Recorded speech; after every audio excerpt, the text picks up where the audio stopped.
आज मैं आपको बताऊँगा कि मैंने टू डू लिस्ट ऐप बनाकर क्या सीखा। पहले तो टू डू लिस्ट ऐप देख लें, फिर मैं आपको बताता हूँ मैंने क्या सीखा। तो ये है मेरी टू डू लिस्ट ऐप। आप कोई भी इसमें टू डू ऐड कर सकते हैं, जैसे कि मैंने अपना नाम ऐड कर दिया। आप उसको कंप्लीट मार्क कर सकते हैं, टॉगल भी कर सकते हैं कंप्लीट और फिर कंप्लीट में अगर गलती से क्लिक हो गया है, अनकंप्लीट पर ये रेड हो जाता है और फिर डिलीट तो ये हो ही जाता है। उसके बाद इसका जो सबसे बड़ा फीचर है, जो मेरी नज़र में मैंने ये सीखा है इस प्रोजेक्ट से, वो ये है कि मैंने इसमें लोकल स्टोरेज ऐड की है। दरअसल हुआ इस तरह कि मैंने टू डू लिस्ट सारी बना ली। बाद में जब मैंने टू डू ऐड की है, बड़ा खुश, मैंने कहा यार सारा प्रोजेक्ट बना लिया, मैंने बहुत कुछ सीख लिया। लेकिन जैसे ही मैंने रिफ्रेश किया वो सब कुछ गायब। मैं बड़ा हैरान परेशान। बाद में मुझे पता चला वो तो कहीं स्टोर ही नहीं करवाया, ना डेटाबेस में, ना ही लोकल स्टोरेज, ना सेशन स्टोरेज। तो कैसे वो बचेगा? वो तो सिर्फ एक डोम ट्री पेंट हुआ है। जैसे रिफ्रेश करोगे वो चला गया भाई, दोबारा करो। तो यहाँ पे मैंने सीखी लोकल स्टोरेज। दूसरी जो सबसे बड़ी चीज़ इस प्रोजेक्ट ने मुझे सिखाई है वो है डोम मैनिपुलेशन।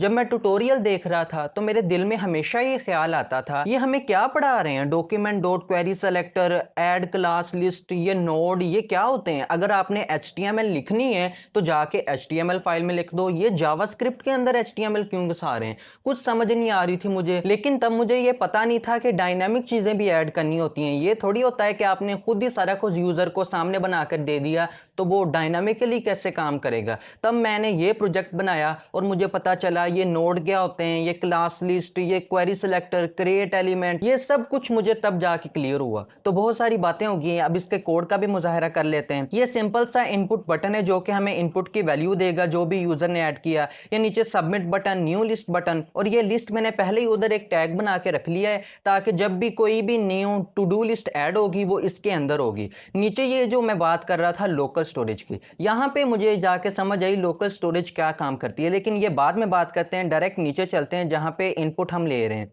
ये हमने इनपुट लिया है। सबमिट बटन पर हमने इवेंट लिसनर ऐड कर दिया है कि आपने इनपुट की वैल्यू इनपुट टेक्स्ट में स्टोर करवा देनी है। अगर तो कोई इनपुट नहीं है तो आपने रिटर्न कर देना है। हमने खाली टू डू ऐड नहीं करना है। ये देखें, ये खाली टू डू ऐड नहीं करता। जितने मर्जी आप क्लिक करी जाएं, ये खाली टू डू ऐड नहीं करेगा ये। उसके बाद टास्क डॉट पुश, यहां से हमने लोकल स्टोरेज में जो भी टू डू ऐड होगी उसको पुश कर दिया ताकि हम उससे रेंडर करवा सकें, ना कि डायरेक्ट रेंडर करें, वो फिर किसी काम का नहीं होगा। सीधा हमने टास्क डॉट पुश। अब ये टास्क क्या है? ये इधर आए, ये आके ये बनाएं, ये टास्क है। लेकिन मसला ये है कि ये गेट करता है, ये स्टोर नहीं करवाता, ये गेट करता है। Gate item task. अगर टास्क नामी कोई आइटम पड़ी है तो आपने एरे में कन्वर्ट करके टास्क में हमें दे देनी है। मसला ये लोकल स्टोरेज का कि ये हमेशा स्ट्रिंग एक्सेप्ट करता है, ना कि कोई भी वैल्यू। आप कोई और नहीं दे सकते। इसी वजह से इसको हमने यहां पे स्टोर करवाया। Local storage dot set items, आपने टास्क नामी एक स्ट्रिंग वेरिएबल में आपने ये टास्क स्टोर करवा देनी है और उसको स्ट्रिंगिफाई कर देना है। स्ट्रिंगिफाई एक मेथड है मेरे ख्याल से एरे का, जो आपको एरे को कन्वर्ट कर देता है स्ट्रिंग में ताकि लोकल स्टोरेज में स्टोर हो सके। नीचे हमने फंक्शन लगा दिया है रेंडर टास्क का, ताकि हम जो भी टास्क है, जो भी टू डू है, उसको रेंडर करवा सकें। अगर तो इस लिस्ट आइटम में पहले से कुछ है तो भाई उसको आपने खाली कर देना है। हमने पिछले कुछ नहीं चाहिए, हम दोबारा से सब कुछ रेंडर करवा लेंगे।